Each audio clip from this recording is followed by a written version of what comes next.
Got it. Got it. Good morning, everyone, and welcome to Unity Center of Light. Today is Sunday, April the 24th, and it's a bright and beautiful day. Glad to be here with all of you. Unity Center of Light is a spiritual community that nurtures the growth of those who wish to develop the potential of their spirit, mind, and body. Today is an even more special day than regular day because we have lots of guests with us today. Our guest speaker, Lily Sandberg, our guest musicians, Nina Gibson and Leanne Gioli, and then all of us, we all get to be brand new today, that only today can do. So I'm going to ask you to share with me our mission and our vision statement. Can you guys see that? Give me a thumbs up. Okay. So join me in the mission of Unity Center of Light is to empower individuals to express their indwelling divine potential. We teach there's a power within each of us far greater than anything that exists outside of us. And our foundation statement, there is only one power and one presence active in my life and affairs. God the good, omnipotent. And now I'd like to invite Christine Harper, our California contingent, to read the daily word for us today. Good morning, Unity Center of Light. Today's daily word is gather. We gather and magnify the presence of God. As I gather with others in the spirit of love and peace, my awareness of God's presence becomes more powerful, even palpable. Together, we create an energy, a vibration greater than any of us has alone. I am comfortable and at ease when I notice our differing appearances, preferences, backgrounds, and opinions, because I am reminded of the limitless diversity of divine expression and my place in it. When I join in fellowship with my family, friends, and all others who are dear to me, each of us becomes a mirror for the others. We see in one another the divine presence that lives in and expresses as every person. The unifying energy of divine love unites and binds us together. In this love, we are one.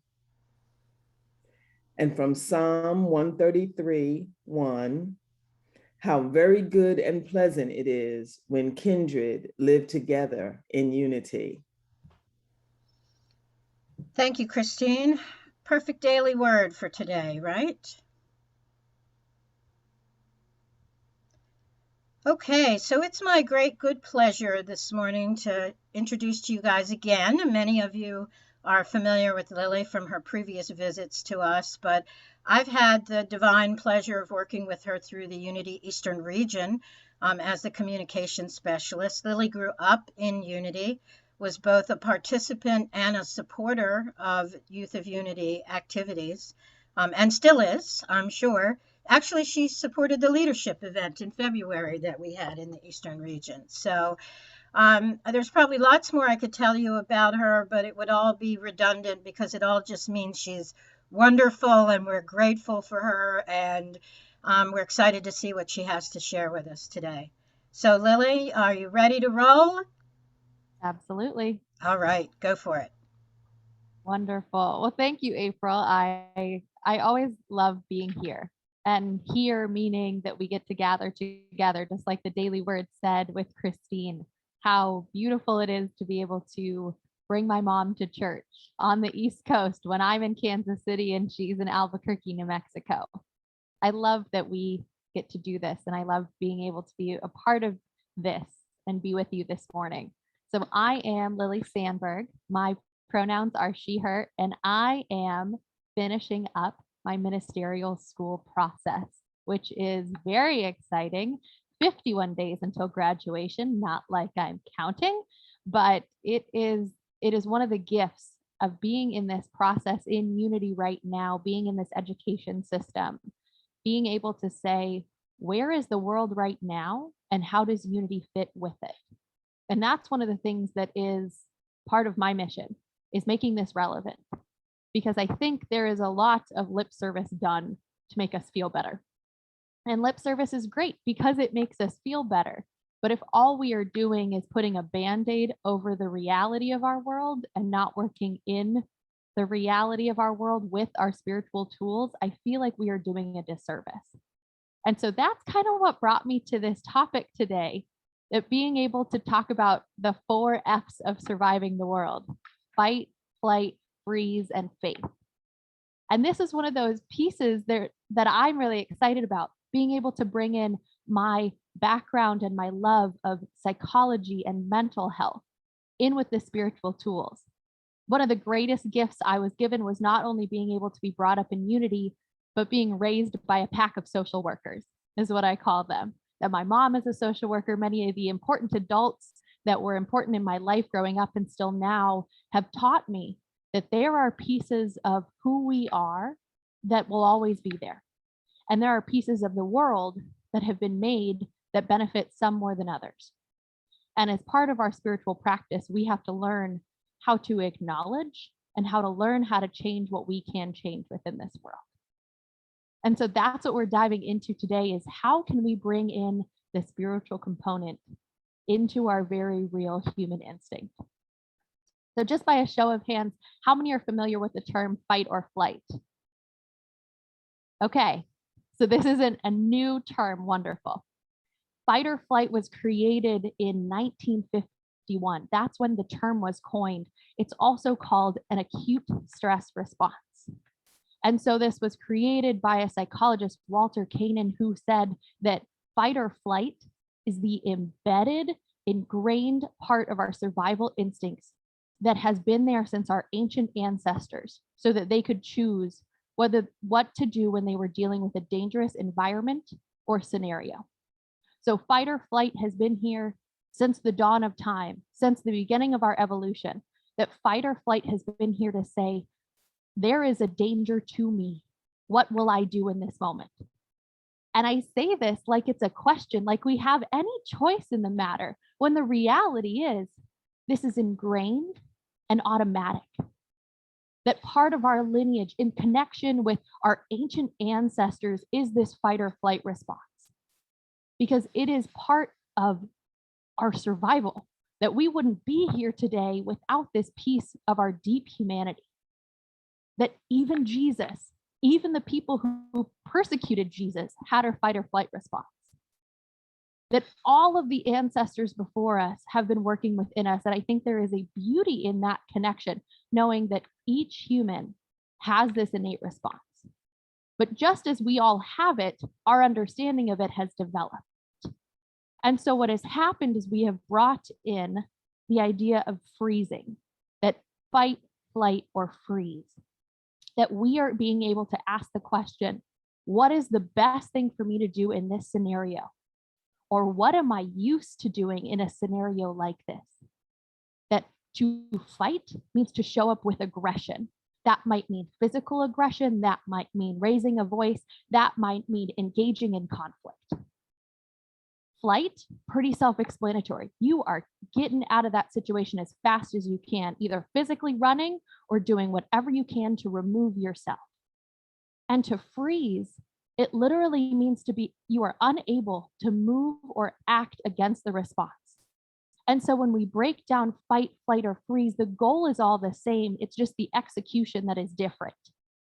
And it's utilizing one of these to be able to use in the moment, but always the goal is not to continue to use it beyond that moment. That if we put ourselves in the shoes of the Neanderthal, they don't wear shoes, but the image is still the same. If you had a saber-toothed tiger coming at you, freeze was not an option. You would get eaten. That being able to say fight or flight when you had a saber-toothed tiger, those were your only options. But as we have developed, we are not fighting saber-toothed tigers.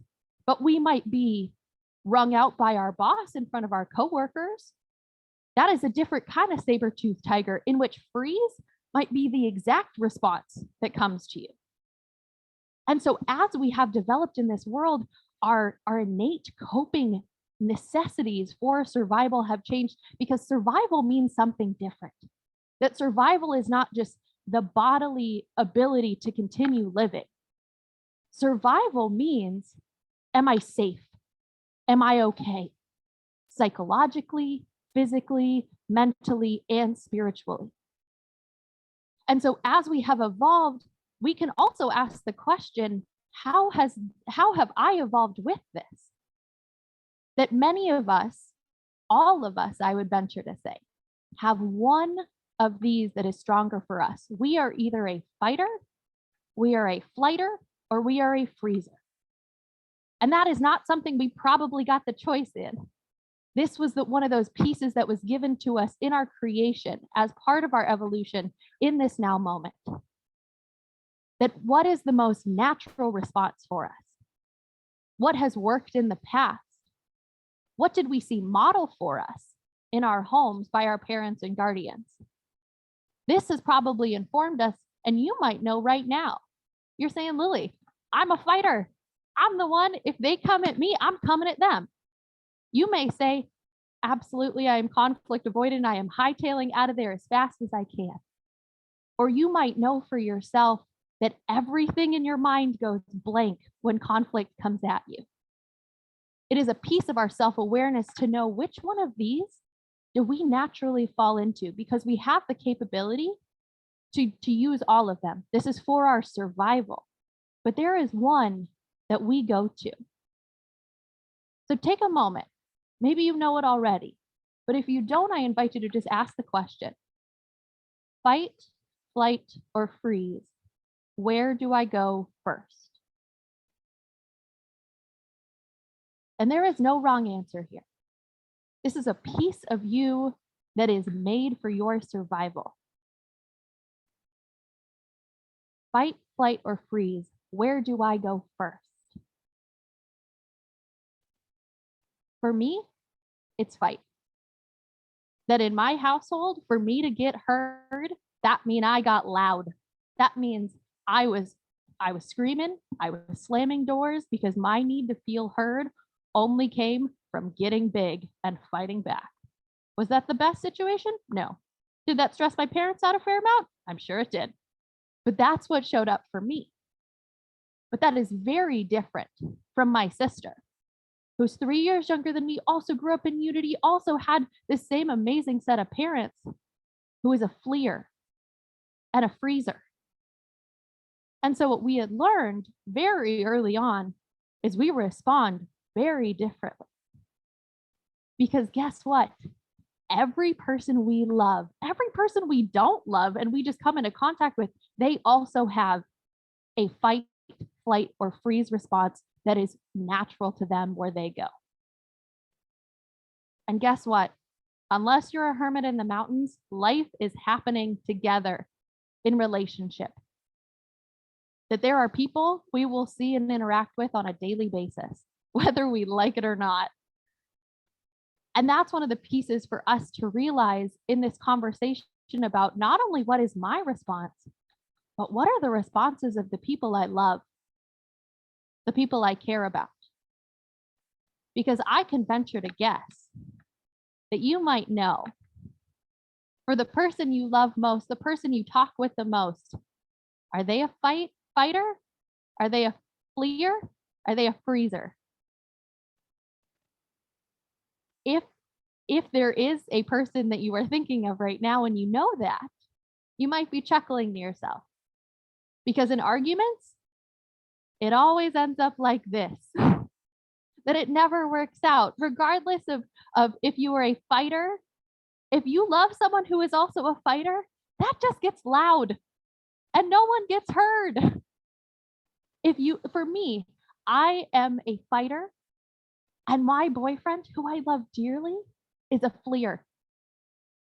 So I want to yell, I want to feel heard, I want to get this out, and he wants to hightail out of here and not deal with any of it. And what this means for our relationship is we have to, one, acknowledge that we are different. We are different evolutionarily, and we were raised differently.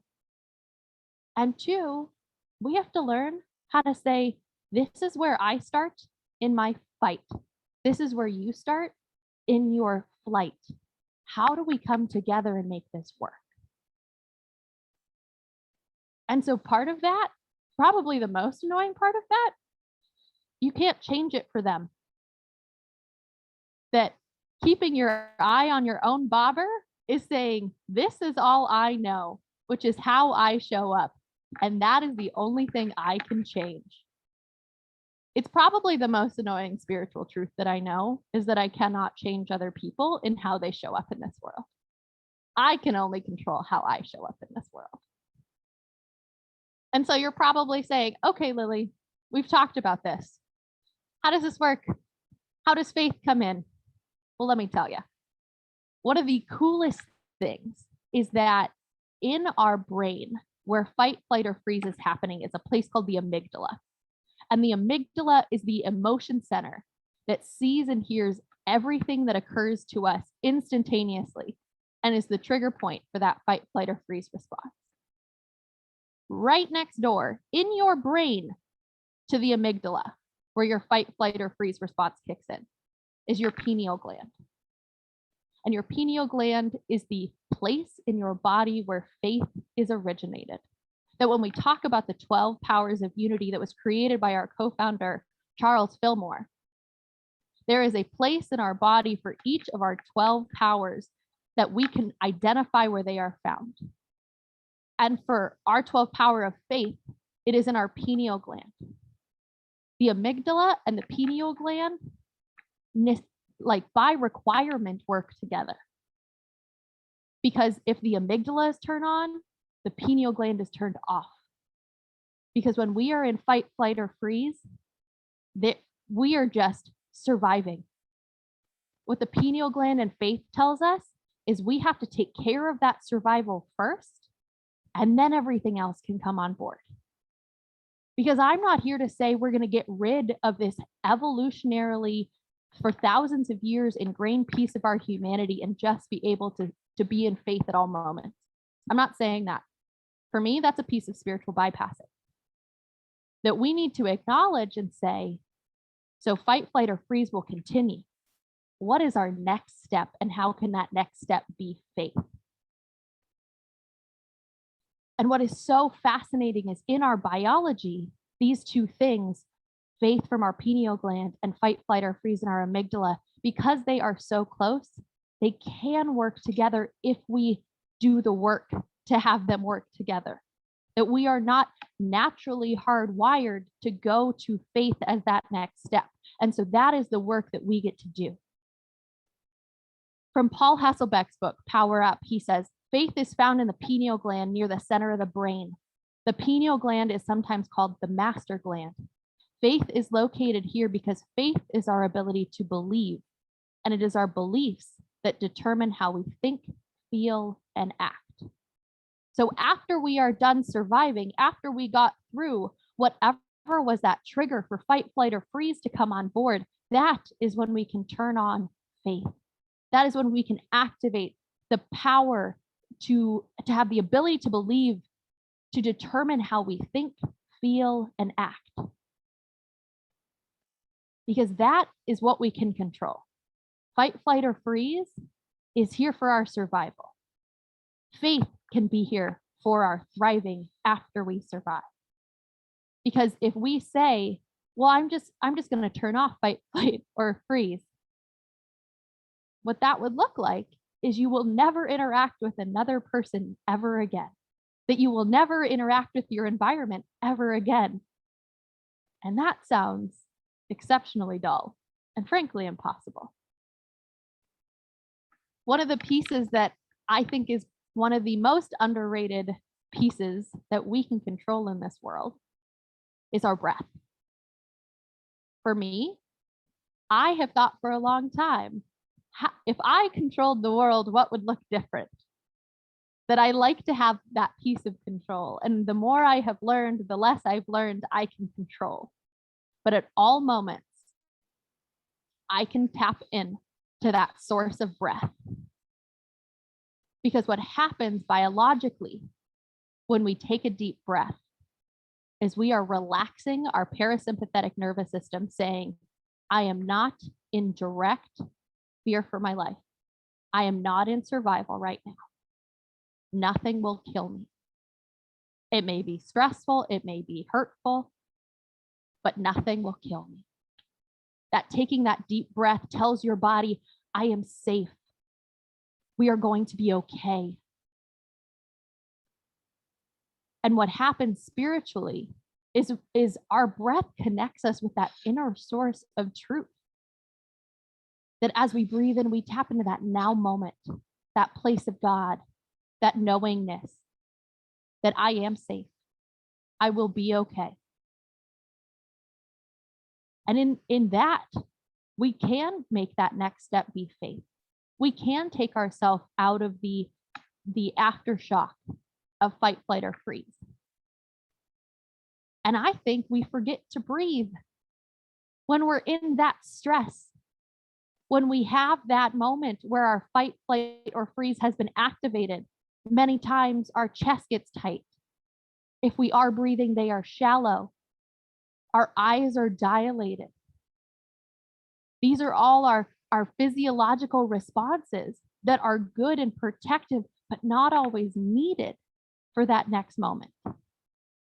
And what the breath does, what the gift that the breath is saying, we're okay.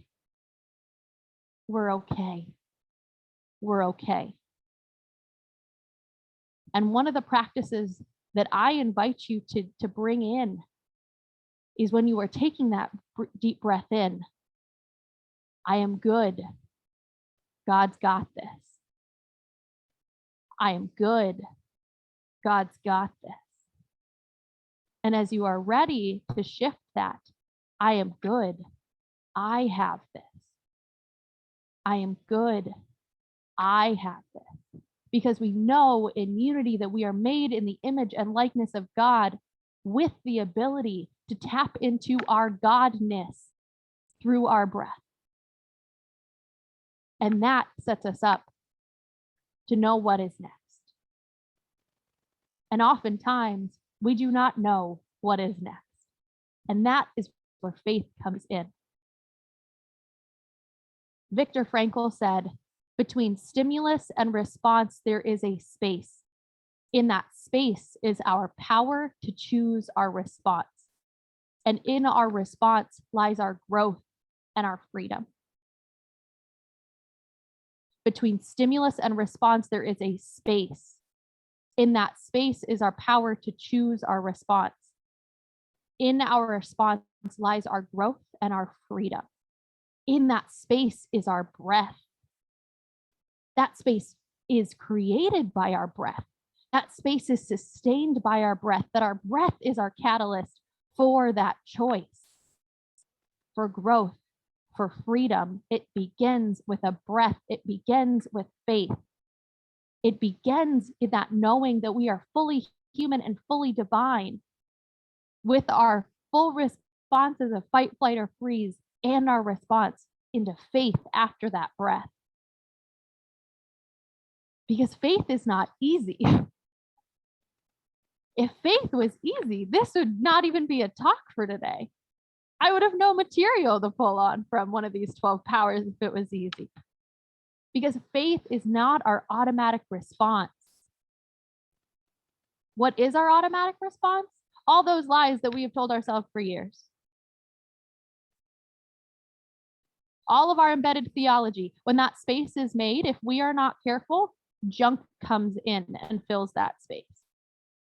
Doubt, fear, lies, all of the pieces of who we are not can fill that space if we are not careful, if we are not conscious. That if the space is made by the breath, but we are not willing to say, and I don't know what comes next, but I know that it will be good because it will be God. We are shortchanging ourselves. That is faith. That is being able to say, okay, I took that breath. I made that space. I have no freaking idea what is coming next or what is mine to do. Faith is that thing that we do not have to know. We do not have to control. We do not have to fall back into the trap of our embedded theology that no longer serves us when we can say, I don't know, but I have faith. Whatever is coming next is made for my good from my goodness, because that is God. There is a quote from Divine Audacity, Linda Martella Whitsack's book, that I want to read to you. It's on her chapter of faith. This is all about the 12 powers too. She says, no one has more need for faith than when experiencing distressing human conditions like illness, loneliness, poverty, or conflict. When racked by pain from an injury, for example, it is challenging to perceive the absolute wholeness of life. However, relying upon the principle of life is precisely the key to relief and healing. Perceiving the animating principle of work in every cell of the body, becoming aware of a limitless source of energy within and around us, and seeing that a temporary condition cannot diminish our wholeness of being, generative and restorative in our nature. Adhering to these principles anchors us to a faith that perceives what cannot be sensed only by human faculties. As Winifred Wilkins Hossman tells us, faith is that quality in us which enables us to look past appearances of lack, limitation, or difficulty, to take hold of the divine idea and believe in it, even though we do not see any evidence of it except in our own mind. Through faith, we know with an inner knowing that truth is not yet expressed to made manifest in the world, but it is coming.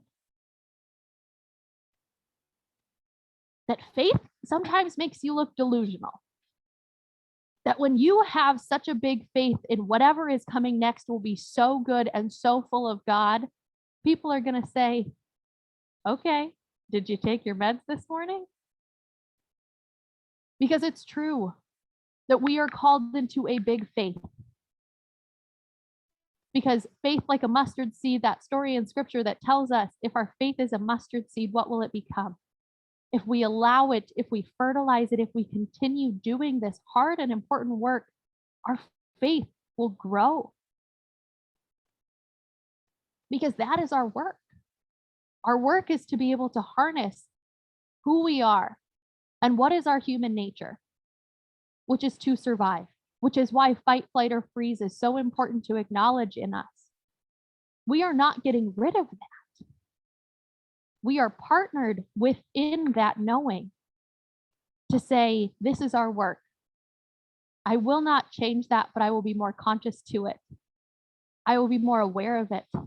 I will grow in my understanding of how I respond. And I will choose, I will make choices. I will cultivate the knowing that faith can be my next step, and I will take it. Because that is the work that we are here to do, and it is not easy. But good and important work is what we are called to do. In many ways, I think it is our responsibility.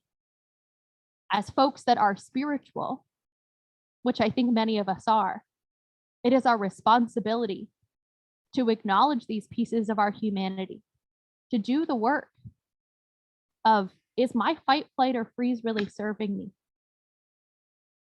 When does it come online for me? When can I be more aware of it?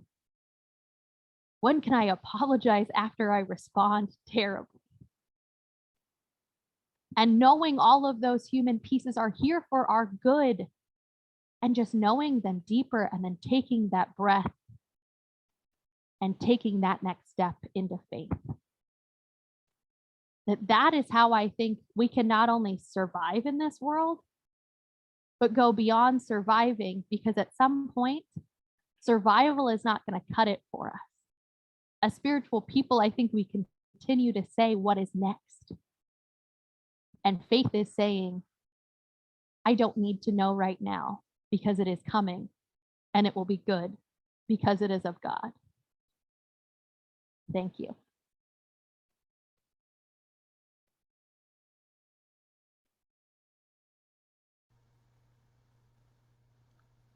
And so, Lily, you're going to take us on into our meditation? I am. So wherever you are, I invite you to just get comfortable, whatever that looks like for you and your body right now. If you are called to close your outer eyes, feel free to do so. If you want to lower your gaze, if it serves you best to turn off your camera, you have the freedom to do that. Whatever experience taps you into this now moment and into your breath. That breath becoming natural, the inflow and the outflow of life.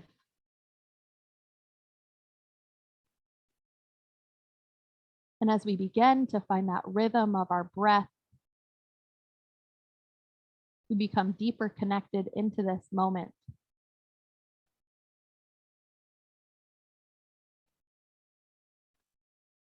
And we take a moment to scan our body. If there is any place of pain or tension, we just surround it with love. If there is anything in your mind or on your heart that is not allowing you to be fully present in this moment, just acknowledge it. Surround it in love.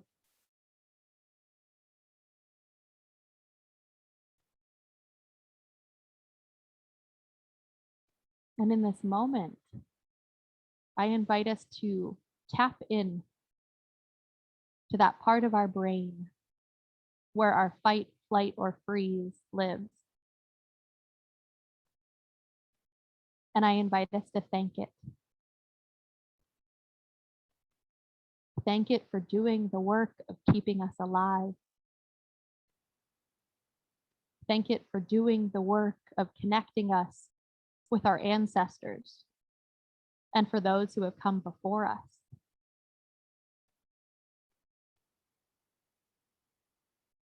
We take a moment to thank it for making it a piece of who we are, a piece of our humanness.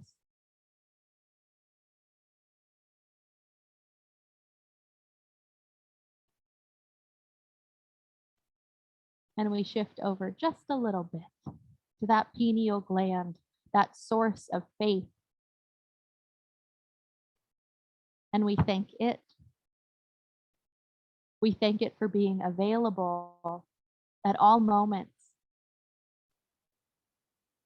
We thank it for being that spot of faith that can see potential well beyond what our eyes can.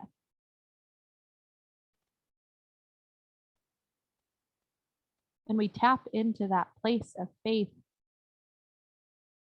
with a willingness to become more comfortable with it, more willing to use it, more aware of it.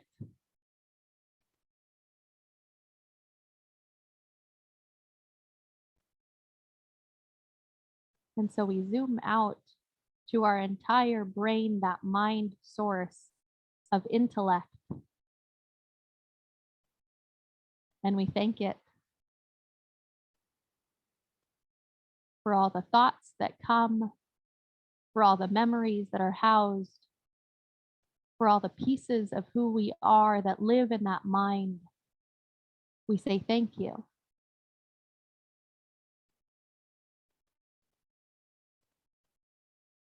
And if there is a sense that you need to apologize to your mind, I invite you to do so. Because sometimes we are not kind to our mind or in our mind about who we are.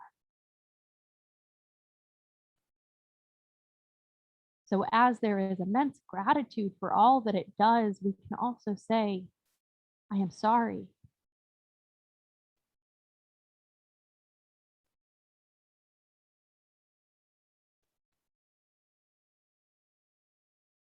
And as we shift down from our mind, we tap into our heart. That source of connection, that place of life, that place of love. And we thank it. That physical heart for keeping us alive, for doing the work of our survival. But also that heart space that is our connection, that houses those pieces of us that make us who we are because we love and we care so deeply. And so we take a moment to say thank you.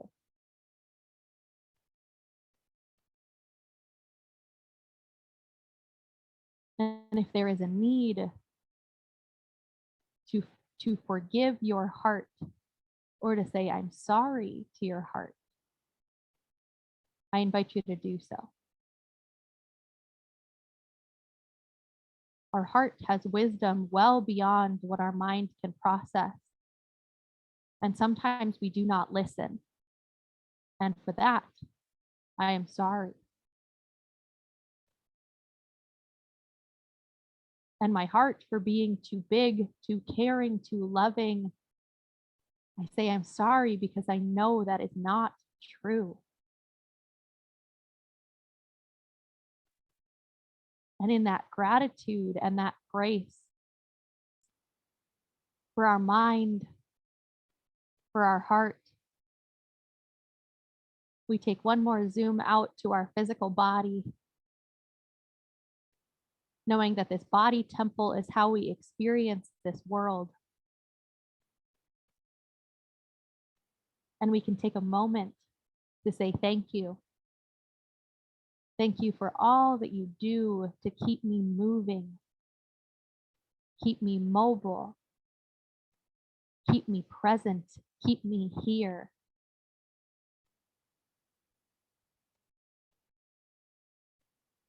And if there is a need to say, I'm sorry to your body, I invite you to do so now. Because our body is doing the best it can.